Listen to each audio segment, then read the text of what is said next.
Welcome to the Builders Podcast, episode 92.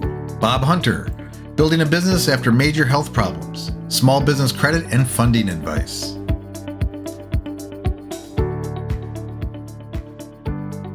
Before we jump into this episode, please subscribe to this podcast, hit that notification bell if you're on YouTube, and after a listen, please give us a thumbs up, like, and share, if we've earned it. With your help, we can reach more people and deliver these valuable from the trenches lessons to those that need it. Enjoy the episode.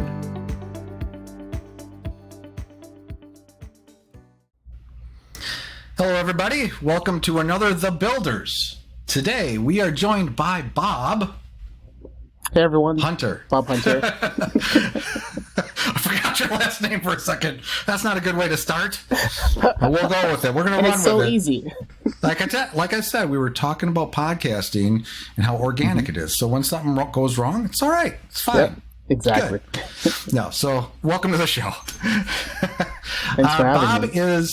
Bob is the founder of MyBusinessCredit. Yep. And he helps people get pre-qualified for funding, businesses. Yep. And if that goes awry, something goes wrong, he helps them figure out why. And yeah, so we can try again. So we can try again. So what we do here on The Builders is we like to kind of start, especially your first time on the podcast, we like to start with your story a little bit. Tell us a little bit about yourself, your origin story, if it's the short or the long version, whatever you want to do in between. Sure. What shaped you? How did you end up doing what you're doing today? What's that entrepreneurial journey look like?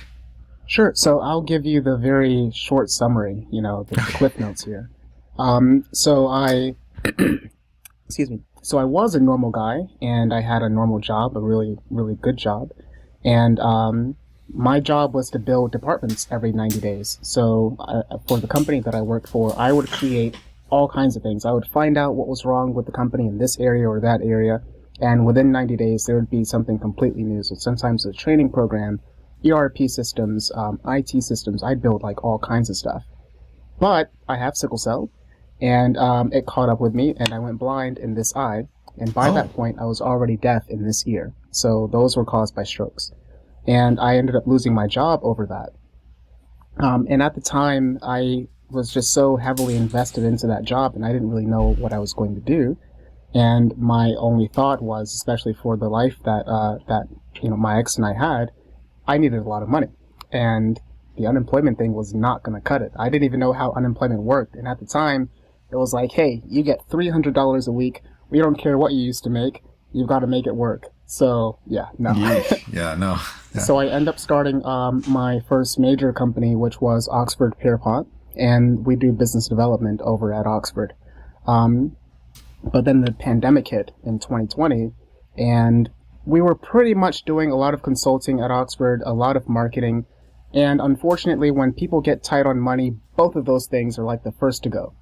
So, they're paying for the bare minimum stuff. Yeah. And so we were trying to figure out, all right, how do we survive the pandemic? Because we have a great clientele, but if all of them are kind of on ice right now, our two biggest industries were law and mortgage, so banking. Both of those during the pandemic, when everyone's on lockdown, there's no courts open, so the lawyers, they don't want any clients. No one's buying houses right now in the middle of this pandemic, so they didn't want any clients. So we're like, all right, what can we do? Why don't we sell money? Everyone apparently needs money. Let's sell money. So that's how we got into the business financing thing. That was back in 2020. And for anyone who's familiar with the Oxford Pierpont brand, it is very uptight, very corporate. And that's on purpose, because we do work with big banks, we work with big attorneys, very corporate clients. But that's not always appropriate for the small business owner or medium-sized business owner that just needs help.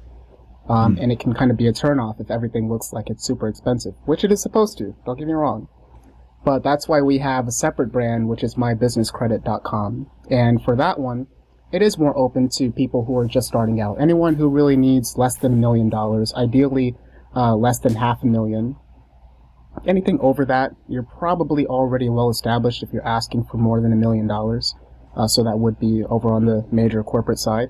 But for my business credit, we just help people get pre-qualified, We help them figure out, all right, hey, where are you currently? Do you have these basics? Can you satisfy the basics of what a lender is asking for? Can you make them feel good about giving you money? And if you can't, then we kind of help you figure out, well, why can't you? And what needs to be fixed, and then you're able to try again. And then the lenders feel good about you. They want to give you money. And then you learn the secret of money, which is that there's so much of it, and everyone will give it to you as long as you can prove that you'll give it back. So yeah, that's pretty much, that's it. Yeah. That is the very short summary of how my business credit came into being. Yeah. Very good. Yeah. Well, I'm going to make you circle back a little bit because okay. Well, first of all, I think it's always interesting to see how people, especially if you've been in the corporate world, mm-hmm. and why you make a transition to business. And in your case, it's very specific because you had limited choices. Yeah, or maybe it's involuntary. It's kind of involuntary. And I don't know much about sickle cell. Can you tell us a little bit about that, just out of curiosity? It's a genetic blood disorder. And so it causes, it basically causes your blood to not flow through your veins properly. And that causes various pain crises throughout your body. It can cause a lot of strokes, which is what I suffer from in particular. So I actually have strokes pretty frequently. And it just causes a whole host of other things. And for the most part, I handle it pretty well. A lot of it is honestly controlled just by drinking water. So I drink like one of these, at least every day, if not two. And I keep a good handle on it, especially after that whole experience with the job, because that was before I was a business owner. And the thing a lot of people don't realize about having a business is you actually do more work, significantly more work. And you do it for significantly less pay, if there's any pay at all, when you're starting out. So had to make sure I was taking really good care of myself. Yeah, it's good. Well, I mean, it's good from what you do today and like having that experience, that challenge of starting your own business and stuff, because you can relate more.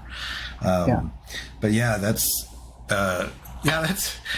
it's interesting that you said that. Like, you have these issues, but now you have to figure out how to start this business. But like you said in the beginning, you're doing all this stuff. But over time, you obviously must have built a team, and that's kind of the end goal is for many of us is to have a team that if you would need to drop out for a couple weeks, the business wouldn't come crashing down and burn up.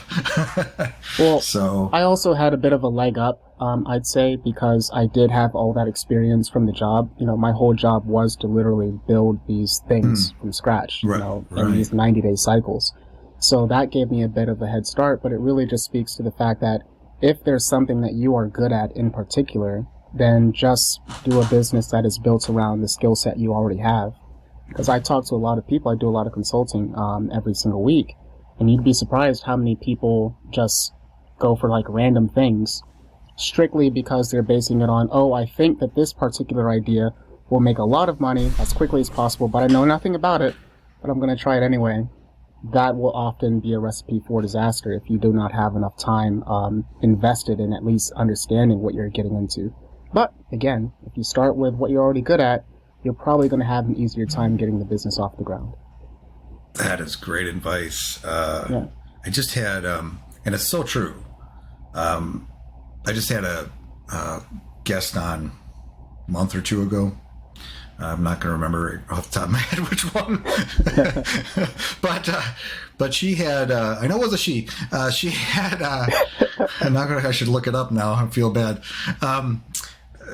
She had basically. Was it Mullane? It might have been Mullane.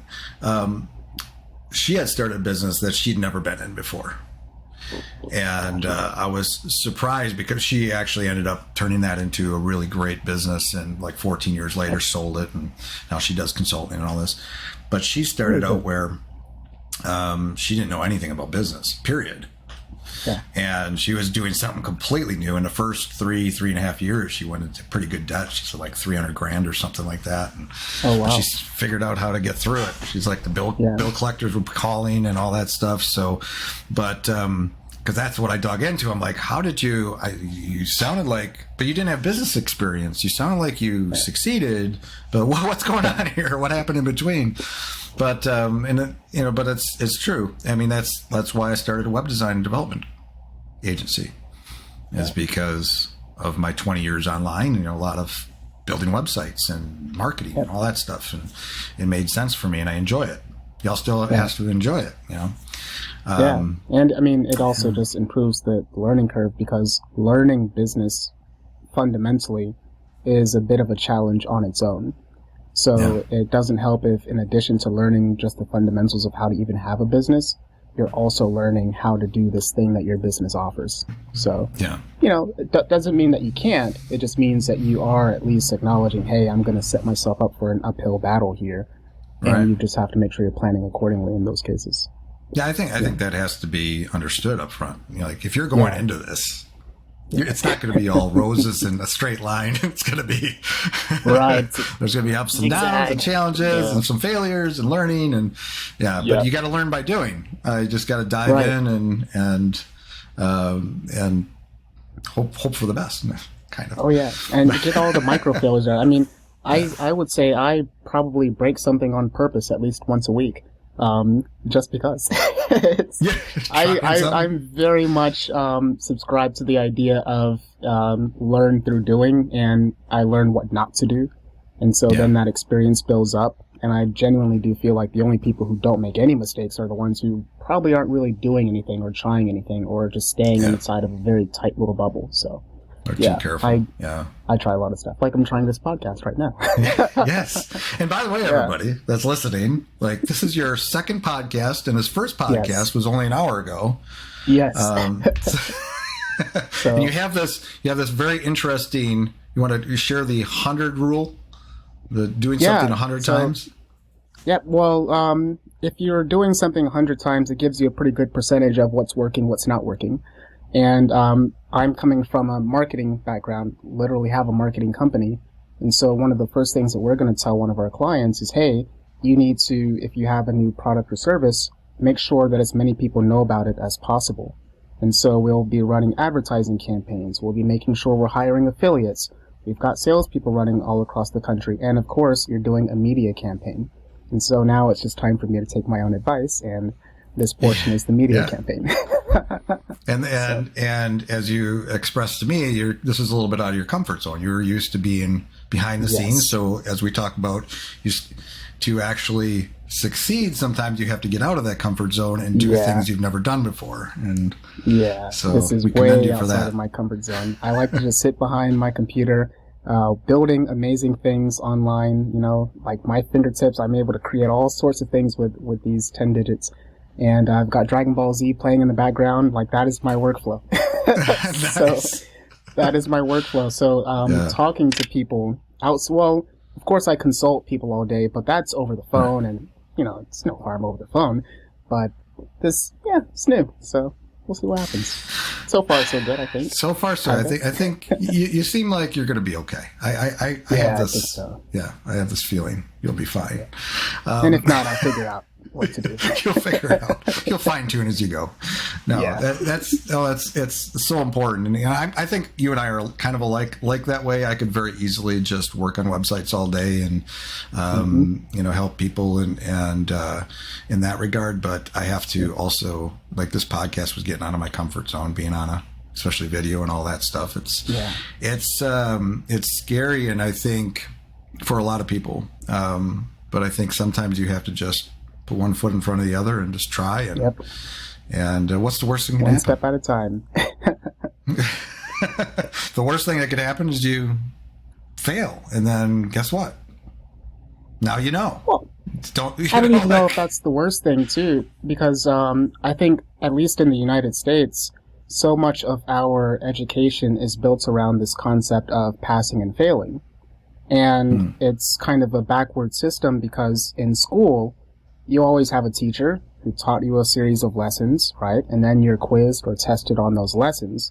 But life will give you the test first, and then you get all these little lessons out of the tests, And normally, because you're a normal person, you probably did not pass the test the first time. But it's not the end of the world, because as long as you learn something, you didn't fail. So it's a bit of a backwards psychology that we all have.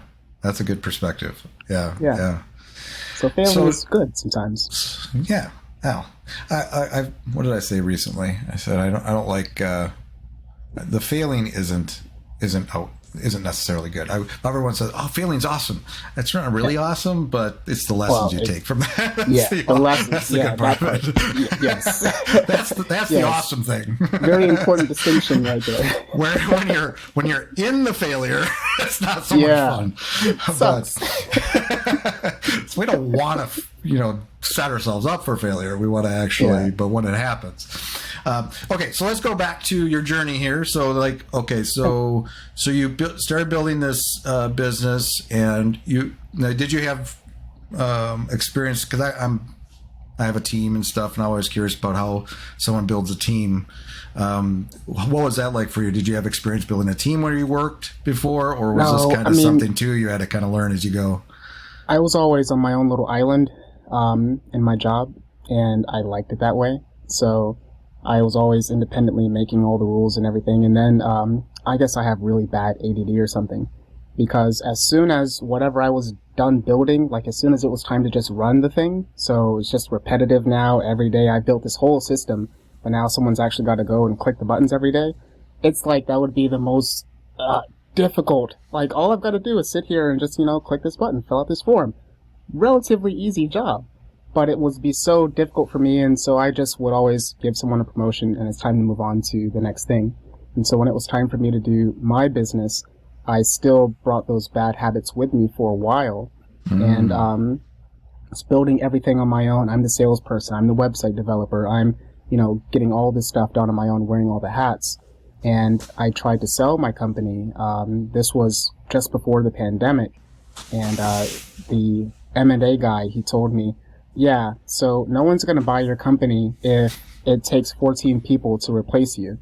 And so that's when I learned the importance of having systems in place and having the team. I mean, of course, I knew already just from consulting, telling other people, in this context, you do need a team. But I did not learn that lesson myself until I tried to replace myself. And 14 people is what was needed to replace Bob. So, jeez, yeah, that's probably pretty average for a lot of business owners, Right, because there's so much you're focused on doing. Yeah, and I've talked to a few. You've got to pay someone.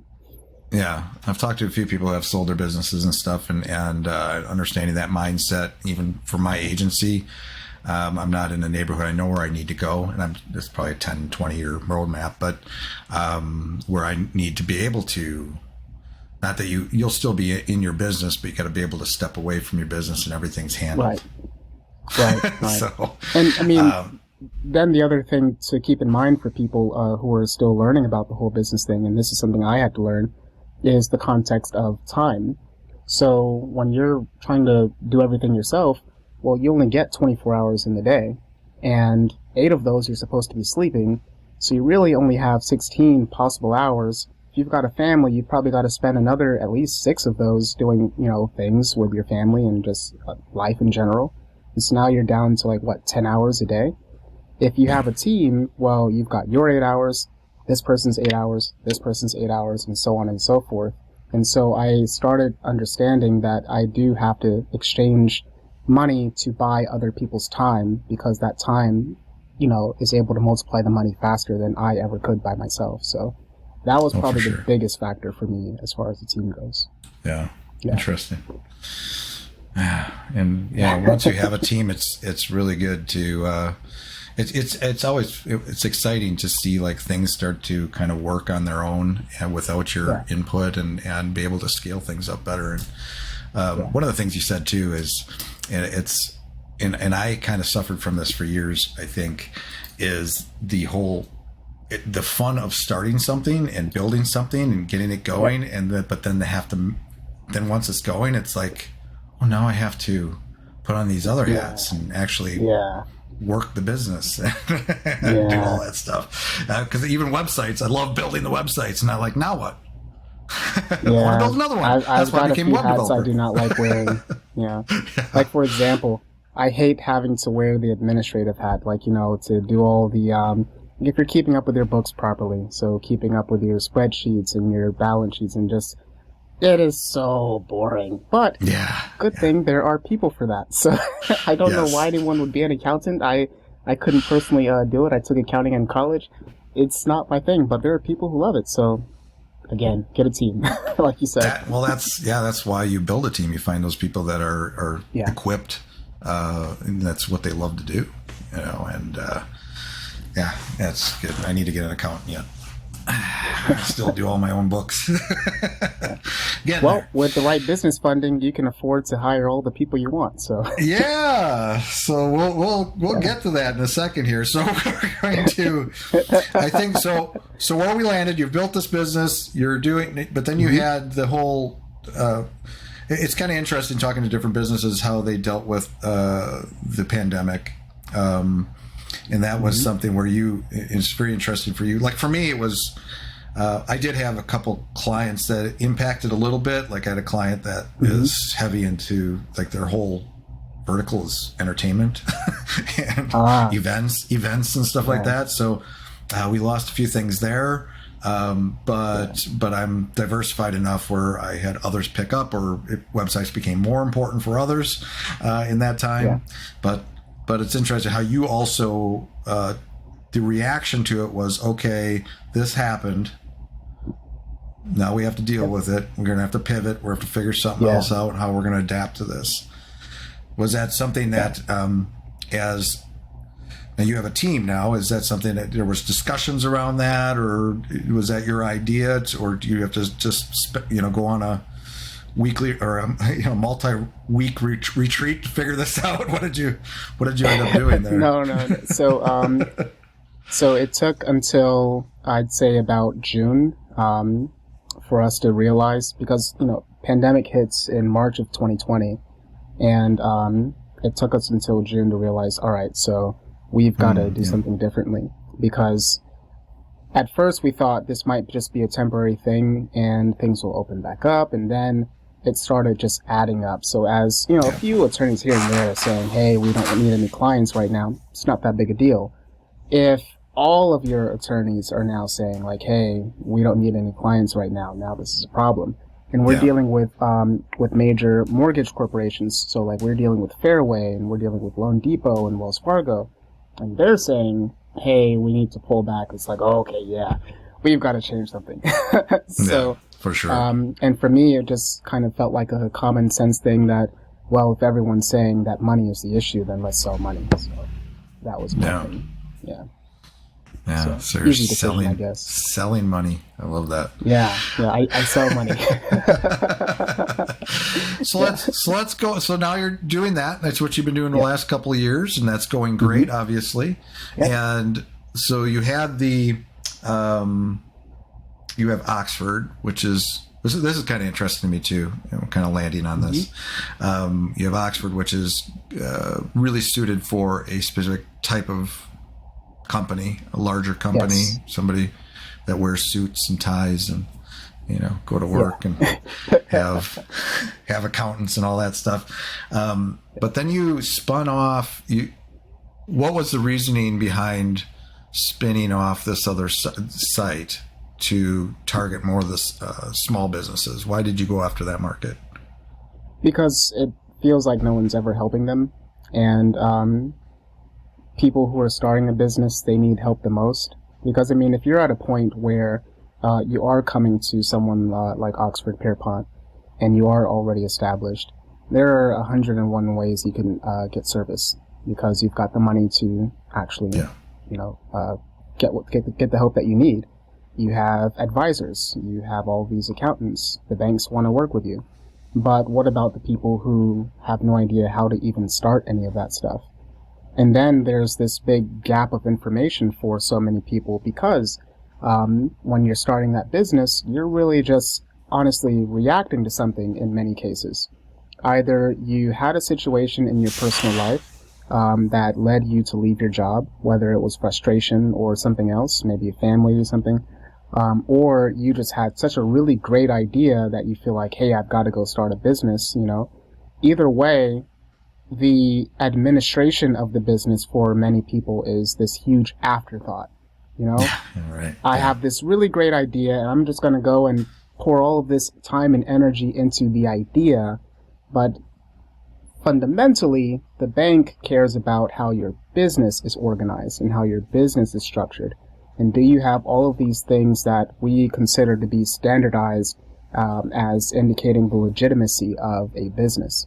And for most people, they don't. And because they're starting out, they don't have all the advisors yet and everyone who's going to tell them what to do and what not to do. And so no one's helping them. And here we are. We've got my business credit for that now. So that's the goal. That's beautiful. Yeah. That's a good reason. I love talking to people they care about the people that need the help the most, but also I've talked to numerous people who have come from the corporate world or worked with big businesses and they try to translate that, because there is so much that, especially if you're starting out, if you're new to business or you don't know all, even 90% of what you probably need to know starting out, and to be able to fill that gap and help somebody get on the right track, especially when it comes to funding. Now, from funding perspective, so now as somebody that's pretty much bootstrapped every business has ever had, I've had a few over the years. That means you're normal. Normal. Especially even my agency, like I had to fund myself those first year or 2 years to get things going and rolling, and I'm kind of, for me, I'm a little bit allergic to debt and thinking about getting funding even at this stage, because it's like because I've been there and had debts and stuff, and and things didn't work out the way I had hoped or whatever, and the business is no more. So those fears are always there. Is that something that when let's say you got a small business similar to mine, it's been built to a certain point, and then suddenly, okay, if I'm going to scale this up or I'm going to grow the business, I need to get some funding. Is that mental barrier there for a lot of people that you? It's a huge mental barrier because most of us are new to business in the first place, and so our only context of debt is personal credit and personal debt, right? And personal debt is way different than business debt. So in your personal life, it's pretty much always your own money that you're likely getting from a job or some other fixed source of income like that. And in business, it's almost always someone else's money. If it's not, you're probably working too hard. And so you have to be able to just kind of wrap your head around the fact that in business, debt is good. The other big thing is that in business, there is a very clear source of where the money to pay the debt comes from. When in your personal life, if you go and you get a loan for anything, your only source of income to pay that loan is probably your job. And so you've got this fixed amount of money that was probably already dedicated to other bills like your mortgage and your car note and your family's needs, right? And so now out of that fixed income, you've got to somehow go and pay this other loan. And in all likelihood, if you don't have a business that you're getting this loan for, it's probably money that is not replacing itself. Business is the opposite. If I go and I get a $100,000 loan, it's probably not so that I can go and buy a liability. It's probably so that I can go buy an asset that is going to be income producing. And so when it's time to pay the money back for that loan, it's not like I had to go and come up with this money specifically, but the asset that I've now purchased or the investment that I've made is what fixes and supports the loan. That's what ends up servicing the loan. And so just understanding that one concept of, hey, fundamentally, where does the money come from to even pay back a debt? That alone will help people understand like the major difference between one versus another. So once you understand that, it gets a little bit easier to, I guess, acquiesce to the idea of, all right, maybe a business loan is not so bad. And then finally, you've got to also understand the whole personal guarantee thing. Because if I have to put my personal credit down on everything and I'm now personally liable for every single loan, and something does go wrong with the business, as things tend to go wrong in the first 5 years if you're still getting established, well, if you sign for that loan personally, you're still responsible for it, whether the business was successful or not. And that scares a lot of people. And that's why we come back to the concept of building business credit. And you'll hear all these people out there, they'll say, oh, you can go get $100,000 and not have to put down your social. And they'll say all this stuff about, oh, you can just get money, all this money with your EIN only. You can eventually. No one's going to give you $100,000 today with no track record. And that's the part that they leave out. So it's really important as a business owner to understand that, hey, while I'm starting out and I have this amazing idea that I'm pursuing, let me in the background be handling the administrative stuff so that when it is time for me to talk to someone about money, I can get the money that I need without having to put myself at personal risk for guaranteeing the loan. Does that make sense? Yeah. So the business credit. So this is something I had to kind of learn too, because there's a difference between your personal credit and business credit. Your business can have its own kind of value there or score or whatever. And that's something that, because it's so like, you know, with my business, I know I have multiple checking accounts and different ways, you know, I've kind of followed this kind of profit first system and shuffle things around and stuff. But I'm very cash based. I'm very like, if I don't have the money, I'm not spending it. And I'm like, that's, you know, kind of, but I'm not building any credit that way. And where it's like, so how do you build that credit? Do you go out and get a business credit card? Do you go out and, or get a line of credit or loan or, you know, like what you're doing, obviously? So that's actually the fun part. There are a lot of ways to build business credit, and it's actually not as hard as people might think. For example, if you are in any major city, you're probably driving around, unless you're in New York. But you're probably driving around most places and therefore spending gas money, right? You could easily have gotten a gas card. And so now you've got a gas card for your business, and the gas that you were going to put in your car anyway, this is money you were already planning to spend, you're now getting credit for that.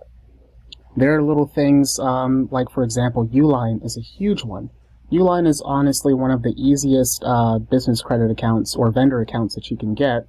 They don't really ask you too many questions, and it's often a lot of stuff that you are going to buy anyway that you can buy through Uline. For example, I guarantee you're going to buy toilet paper for your household.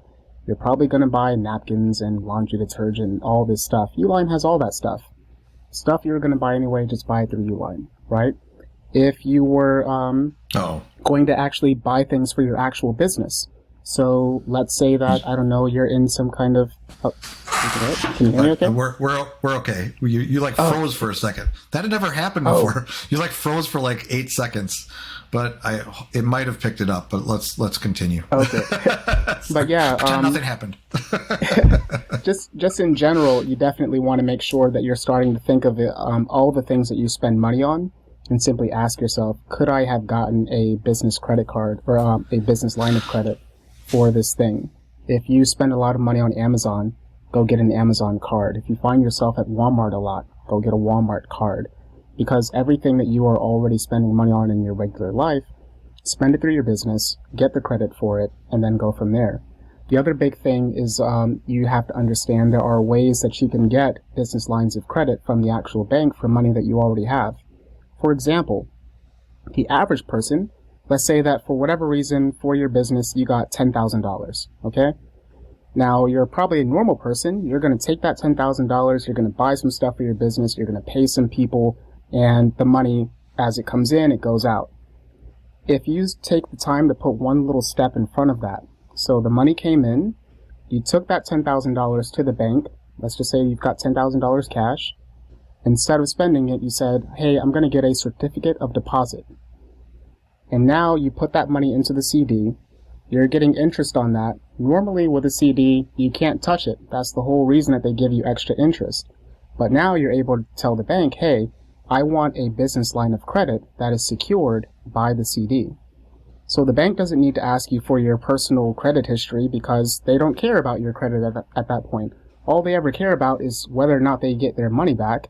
And if you don't pay their money, then they will just take it out of the CD. That's why it's secured. So boom. You now had your original $10,000. You've got it into an interest-bearing savings account through the CD. You're now able to use your revolving line of business credit, your business line of credit here, and now you're able to get all of this credit history being built up for the stuff you were going to spend money on anyway. So that's the second way. So the first was think creatively about the stuff you're spending money on and see if you can get vendor lines of credit for those things like gas cards and Amazon and etc. And then for the cash that you have, make sure that you're putting it into a secured savings account like a CD and use that as collateral for a business line of credit. All of these things can be done for brand new people who have no history. So, and there's another benefit to that, but we'll get to that later. Okay. Yeah. All right. I could go on. So. No, that's go on. Keep going. No, this is really great. I've never had a conversation on this podcast about this type of stuff. Oh. And so this is actually, it's got me thinking too, because the way I, have built things to this point, I have been thinking about my credit and potentially set myself up to get financing at some point if it makes sense. And one of the things that for my business, I do have a lot of expenses. I have an expense account where stuff is being pulled out of this account daily, and thousands of dollars coming out of this account every month. And I think, well, what if, and it's coming straight out of the checking account, but what if that was credit, or I could somehow leverage that, these automatic withdrawals each month, or the way I'm paying people too. One of the ways I pay people internationally is wise.com. And again, that's probably the biggest part of my expenses. And it's like, well, what could I do anything else different there too? I'm thinking about that. So it's got me thinking like, what else I could do in that department. Always, whenever possible, put those business expenses on a business credit card, because and then just pay off it's that almost credit like, card, right? Yeah. Yes, the one bill. So, and that's the other thing. People have all of these tiny little recurring expenses. So instead of paying all those, pay them one time on the business credit card. And that's, of course, assuming that those tiny little expenses are not already through their own vendor line of credit, because you could be getting credit twice for those same expenses. But the only thing that you should really be using your checking account for is maybe if you've got something like payroll, so your payroll company is withdrawing money out of your account for that reason. And even then, there are some companies that will give you credit for that too.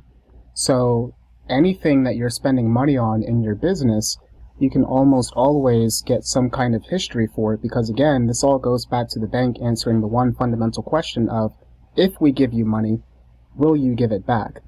And so if you're able to point to at least 15 times where someone has trusted you with money or credit of some sort and you have a history of paying back, that is always going to be in your favor, and that's always going to make the conversation easier as time goes on.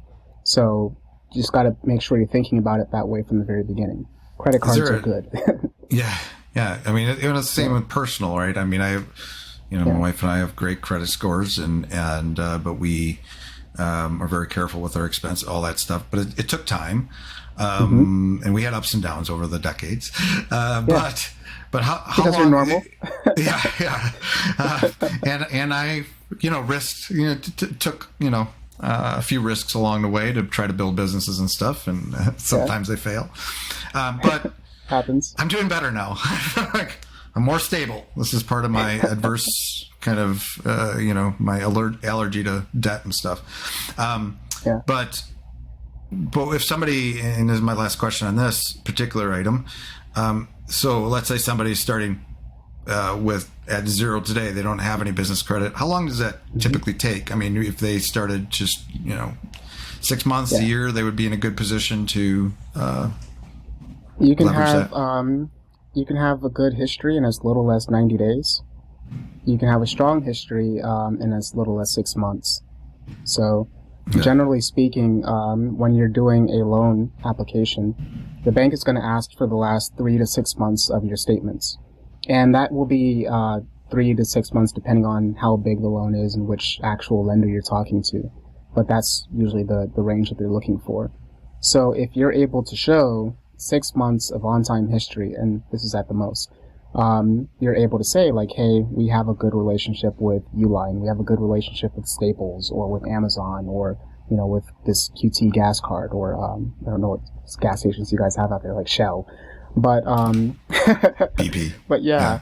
And then, the biggest one is if you do have a business line of credit through a bank, and you're leveraging that, you can actually take your business line of credit, pay that for 3 months from one bank, and then go to another bank and say, hey, this bank over here has already trusted me, and here's the evidence that I have been paying on time and handling my account responsibly for the last 3 months. Therefore, you too, new bank, should feel safe giving me money.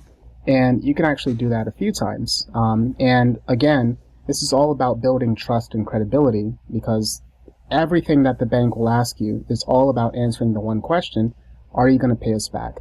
And the more technical way that they're looking at it is, are you at a higher risk of default? And so all of these little things that you're doing are simply lowering your risk of default as far as the bank is concerned. And that's all it's about. So you're lowering that risk of default. Yeah. Yep. Yeah. And just like so personal, to get to a really good credit score. One of the things that, we do, personally is we don't have a lot of, our debt ratio is pretty, we don't have a lot of debt, but what we try to do is, we're always like, debt is not I think the takeaway for me from, just debt in general or whatever is that it's not, it's actually, you should be putting things on credit cards and stuff. Like I sometimes force myself to put it on a credit card, like my various credit cards, because that helps your credit score. But it's always that habit of also making sure that's paid off pretty quickly, even per month. So that's the trick. You put stuff on credit cards, you pay it off right away. Put stuff on credit cards, pay it off right away. And that's worked really well for us personally, and I imagine it's the same with business. So it's like for me, the guy that's like, has no problem doing that in personal life, but with my business, I'm like, I don't want any debt at all. I want to be net positive with everything. I never want to have anything on, but it's the same thing. To build things up and get your good credit and stuff, you have to do it though. You have to kind of get in that habit. Well, the other thing to keep in mind too is sometimes people just simply have bad credit management habits. And so the biggest bad habit that people have is they will spend money that they didn't actually have. It's one thing if you're taking cash and instead of just spending cash, you're spending it through the medium of credit, right? That's fine. You're still dealing with the same amount of money. It's really not until people start saying, oh, I've got all this credit now, and I'm going to start using money that I otherwise would not have had access to. And because you did not have access to that money originally, you probably don't already have a mechanism of replacing that money. And so now you end up in problems and you end up, in debt. And so that's where the real dangerous debt comes from. If you're using it responsibly and you're simply getting to use your money twice, you're getting to use your cash, 2 or 3 times, that's appropriate.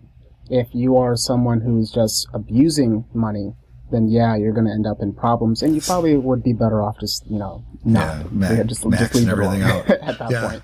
Yeah, like even us, it's like we look at our credit, or myself, we kind of, my wife and I manage our own finances separately. We've always done that. But I look at my credit limits, it's like I got a lot of credit there. Like, I don't want it. Like I've even had advice like you should not, to bring your credit limits down. Like ask them to bring it down a little bit to control things, but yeah, but if you don't have that discipline, it would be very easy. I'll just keep putting it on there. Yeah. So I can already tell we're at like 45 minutes already, so we're going to talk. Wow, that fast. I know. You might have to do like a part 2. We might, and maybe we will. Actually, this is a really, really great topic. But we're not going to wind down yet. If you don't mind hanging out for a little bit longer. Yeah. So you have, one of the things too so I come from that bootstrapping world, but I know people, I have friends that are into the startup thing, and they go out and get funding and venture capitalists, VCs, whatever, to get money and all that stuff. And so that, that's kind of, I don't have personally the knowledge in that area. And that's why this is even more interesting to me is there's what are the avenues a small business can take in terms of like what you do. You're more, is this, do you help people find the various different types of funding, or is it, what's that? Is it just loan based? So, I guess first I'd say there's a right and a wrong way to do things. Because most people are starting their business as that reaction that we talked about earlier, they are typically not doing the whole, I'm going to write a solid business plan, I'm going to do market research, I'm going to research what my competitors are doing and, what my ideal client is. And then I'm going to make projections, and then I'm going to take these projections to an investor, and I'm going to be able to, do the whole Shark Tank thing and present my idea, get funding, and then now you execute the plan. That is the right way to do things. Most people is, I have an idea, I'm selling the idea. And I'm collecting money along the way, and I'm bootstrapping and paying for things along the way and growing along the way.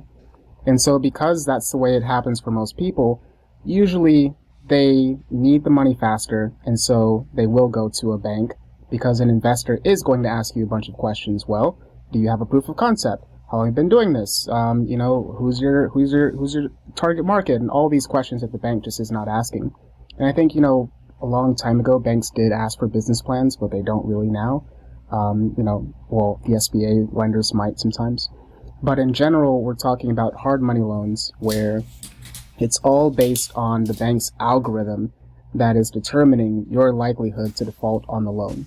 And that is based on things like your credit score, based on how much your cash flow is. So if you've been in business for at least 2 years and your cash flow is at least $10,000 a month, ideally $30,000 a month, great. And then of that money, how much of it actually stays in the bank? And how much of it, as soon as you get it, it now goes back out of the door and onto other things. The bank will penalize you for that too. And so they're measuring all of these different data points to determine whether or not they should give you money. And that actually brings me back to what I mentioned earlier about the certificate of deposit. Because if you have that money sitting in a CD in that savings account, well, that money's not being touched. It's not going out. And if you've now got that original $10,000 that we gave as the example, that is in a revolving line of credit, even though you're spending it, it's not hurting your bank balance. And that all impacts something called your bank rating. It's like a credit score people don't even realize that they have. Your bank, when they're looking for your last 3 bank statements, what they're really doing is they're taking the average daily balance for those last 3 months, and they're checking to see how much of your income are you actually spending. And that gives them something called a bank rating. They want it to be a low 5, which means you're keeping at least $10,000 of cash in the account that is just untouched. It means your balance doesn't ever really dip below $10,000, because what that tells the bank is, hey, I've got enough money to not only satisfy the debts that I have, but to also leave money untouched in the account, which means I'm a stable business. If you're an unstable business, you're probably needing every single dollar that comes in.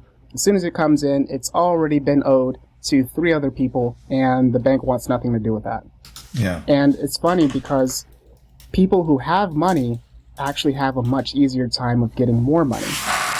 If you really need the money and you don't have any, you're going to have to prove to the bank all of these, you're going to have to jump through all these hoops about why they should be the first ones to trust you. So Right. Yeah. Somebody's you got want to to take make the sure first. that, yeah, no one wants to be first. I'm telling you, they will give you so much money after you've already established yourself and proven that you can handle it. And so everything when you're just starting out is about proving it, right? So proving that, hey, I can keep a good credit score. Proving that, hey, I can have vendors and actually pay for the things I said I was going to pay. A lot of vendors will give you net 15, net 30 terms. It means like you've got 15 days to pay or 30 days to pay, or if it's like net 90, you've got 90 days to pay for whatever it is that you bought. But did you actually pay? That's what the bank is trying to see. when you get a loan or when you get a debt, do you actually pay it? Because if you paid all these people and you paid them consistently, now the likelihood increases that if we give you $100,000, you'll probably pay it. Yes. Does that make sense? Yeah, it does. Yeah. I was just actually thinking. So you're familiar with Profit First by Michaelowitz. If I can say it, whatever his last name is, Michaelowitz, probably that's what it is. I read that I like last spring, and I've always kind of naturally been this Profit First thing because my allergy to debt. In a way, I was able to build my business because I was able to start out solo as services and just build my team as my business grew.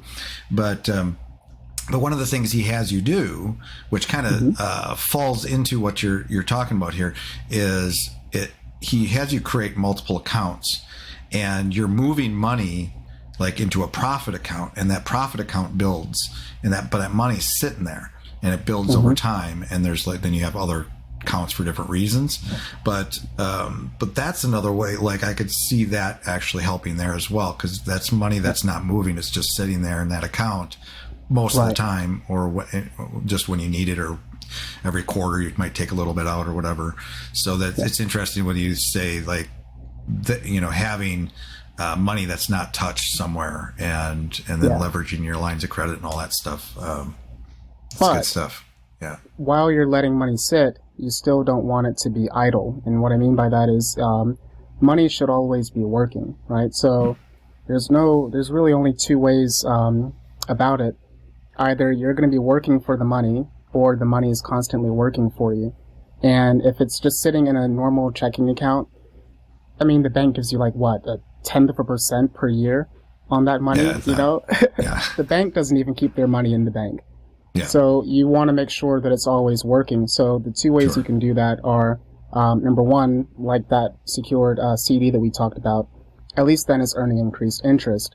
But two, if you're putting it into something that you're then able to get additional business credit for, so a business line of credit, even if you're not using the business line of credit, at least you have that, because now, again, if we have to go talk to someone about, hey, I need $10 million, you've now got a track record that says, I've got all this money in the background working for me. And so you want to make sure you're keeping that money in motion, even when it looks like it's sitting still. So, interesting. Yeah. So what you're focused on here, though, is we're still talking like loans, going out and getting bank financing.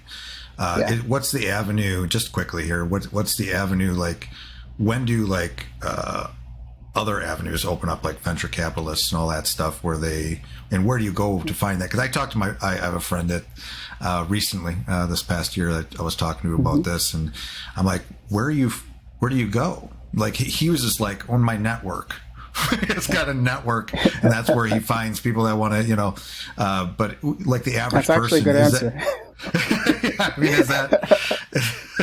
That's pretty much it. What if you don't have a network? So you've got to work with someone that does have the network, and usually that basically means that you're going to go and have a steak or go golfing somewhere. It's totally opposite of the experience of dealing with a bank. And it's funny because, you can go and, meet someone and just simply you're having a nice little brunch and having a steak and potatoes. And by the time you're done, you're leaving the restaurant with a $100,000 check. It could be that simple. And at that point, you're really it's really just about convincing this investor that, hey, you deserve the money that you're talking about. But the investor still has the same fundamental question as the bank, which is, if I give you this money, am I going to get it back?